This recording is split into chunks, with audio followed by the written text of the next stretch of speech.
શિવરાત્રી આવી ગઈ એટલે આપણે મેડમ જવું પડશે. मगर क्यों? કેમ કે આપણે રિયા મહાદેવનો ભક્ત.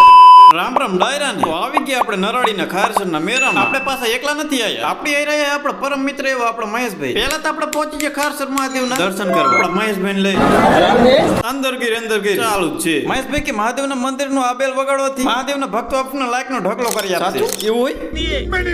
चलो भाई देखो अब मैं क्या करता हूँ. જો આ વગાડ્યો આપણે મંદિરનો બેલ. अरे बस कर भाई 15 મિનિટ લાઈનમાં ઉભા રહ્યા પછી માંડ કરી નંદી મહારાજનો ટેકો લીધા પછી શિવજીના દર્શન કરવાનો વારો આવ્યો. મહાદેવ આપણને એક ચપટી સિંદૂરની કિંમત સમજાવે પહેલા આપણે જાતે સિંદૂરની કિંમત સમજી ગયા.